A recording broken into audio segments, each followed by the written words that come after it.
Hello beautiful people, welcome to Kavya's glow diaries. ఈరోజు చాలా ఈజీగా టేస్టీగా ఉండే కొత్తిమీర టమాటా చట్నీ ఎలా చేయాలో చూపిస్తాను. ఈ చట్నీ ఇడ్లీ, దోశ, వేడి అన్నం దేంతో అయినా సరే సూపర్గా ఉంటుంది. ముందుగా ప్యాన్లో నూనె వేసి నూనె వేడయ్యాక పచ్చిమిర్చి, వెల్లుల్లి రబ్బలు, ఆనియన్స్ వేసి గోల్డెన్ కలర్ వచ్చే వరకు వేయించుకోవాలి.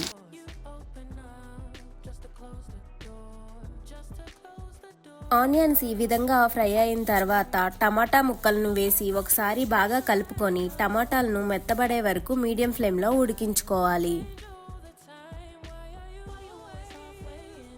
టమాటాల నుంచి ఆయిల్ సపరేట్ అయిన తర్వాత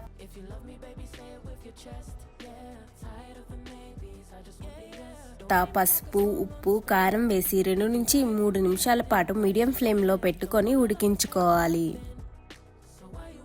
తర్వాత కొత్తిమీర వేసి మరో 2 నుంచి 3 నిమిషాల పాటు కలుపుతూ ఉండాలి. కొత్తిమీర, టమాటా బాగా మెత్తబడిన తర్వాత స్టవ్ ఆఫ్ చేసుకొని పూర్తిగా చల్లారనివ్వాలి. దీనివల్ల చట్నీకి మంచి రుచి అనేది వస్తుంది. చల్లారిన తర్వాత మిక్సీ జార్లో ఈ మిశ్రమాన్ని వేసి మరీ మెత్తగా కాకుండా కొంచెం గరుకుగా గ్రైండ్ చేసుకోవాలి. ఇప్పుడు తాలింపు కోసం చిన్న ప్యాన్లో నూనె వేసి నూనె వేడయ్యాక ఆవాలు, మినపప్పు, శనగపప్పు, కరివేపాకు, ఎండుమిర్చి వేసి కొంచెం ఫ్రై చేసుకోండి. ఈ తాలింపు చట్నీలో వేసి బాగా కలుపుకోండి. అంతే, సూపర్ టేస్టీ కొత్తిమీర టమాటా చట్నీ రెడీ అయిపోయింది.